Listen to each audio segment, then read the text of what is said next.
ఏపీలో పొత్తులపై ఇంకా క్లారిటీ లేదు. టీడీపీ జనసేనలతో బీజేపీ కలిసి వస్తుందో లేదో స్పష్టత రావడం లేదు. అయినా పొత్తుల లెక్కలు వేసుకుంటూ కడప జిల్లాలో పోటీకి సిద్ధమైపోతున్నారు బీజేపీ లీడర్లు. జమ్మలమడుగు బీజేపీ నేత మాజీ మంత్రి ఆదినారాయణ రెడ్డి ఆ లిస్టులో ముందు కనిపిస్తున్నారు. ఆయన అప్పుడే తన అనుచరులను అలర్ట్ చేసి ఎలక్షన్ గ్రౌండ్ వర్క్ కూడా మొదలు పెట్టారట. అయితే పొత్తు కుదిరితే ఓకే, లేకపోతే తిరిగి టీడీపీలోకి వచ్చేసి పోటీ చేయాలని ఆయన ఫిక్స్ అయ్యారంట. ఏదేమైనా ఆదినారాయణ రెడ్డి ఎన్నికల బరిలో ఉండడం ఖాయంగా కనిపిస్తోంది.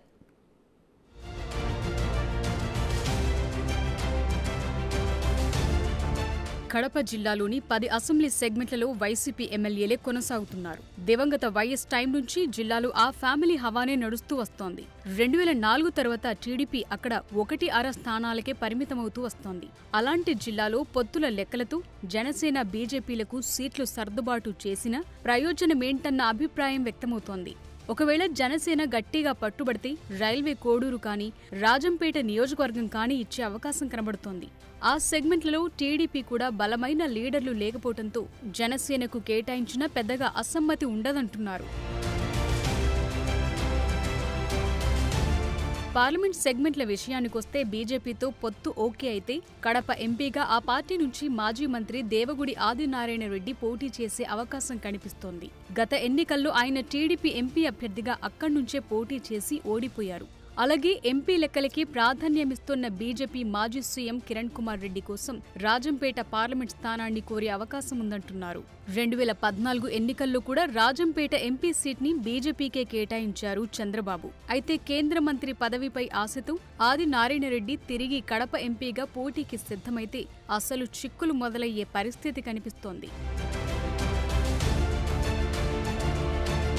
ఒకే జిల్లాలో 2 ఎంపీ స్థానాలను టీడీపీ త్యాగం చేయటం కష్టమే. కడప పార్లమెంట్ స్థానం నుంచి టీడీపీ అభ్యర్థిగా పొలిట్ బ్యూరో సభ్యుడు రెడ్డప్పగారి శ్రీనివాస్ రెడ్డి ఇప్పటికే గ్రౌండ్ వర్క్ చేసుకుంటున్నారు.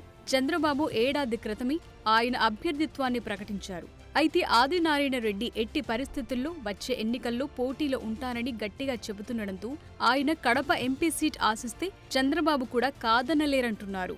వైసీపీకి గట్టి పోటీ ఇవ్వాలి అంటే ఆదినారాయణ రెడ్డి లాంటి బలమైన నేతను రంగంలోకి దింపాల్సిన అవసరం ఉంది కాబట్టి టీడీపీ అధినేత ఓకే చేస్తారంటున్నారు. ఆ క్రమంలో అవసరమైతే ఆదినారాయణ రెడ్డి బీజేపీ నుంచి టీడీపీలోకి వచ్చి కడప ఎంపీగా పోటీ చేస్తారన్న టాక్ వినిపిస్తోంది. ఒకవేళ ఎంపీగా కాకపోతే ఆయన జమ్మలమడుగు, పొద్దుటూరుల్లో ఒకదాని నుంచి ఎమ్మెల్యేగా పోటీ చేస్తారట.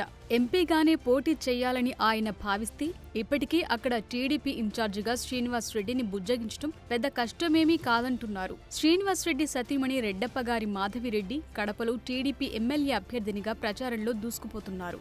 యువగళం పాదయాత్రలో లోకేష్ ఆమె అభ్యర్థిత్వాన్ని ప్రకటించారు. దాంతో శ్రీనివాస్ రెడ్డిని సముదాయించడం పెద్ద పనేం కాదంటున్నారు. ఆదినారాయణ రెడ్డి జమ్మలమడుగు లేదా పొద్దుటూరు స్థానాల వైపు చూస్తే టీడీపీలో అసమ్మతి సెగలు తప్పవంటున్నారు.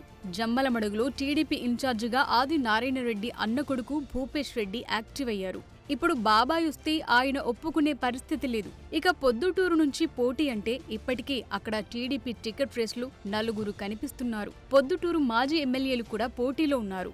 కాబట్టి ఆదినారాయణ రెడ్డి టీడీపీలోకి వచ్చి కడప ఎంపీగానే పోటీ చేస్తారన్న అభిప్రాయం వ్యక్తమవుతోంది.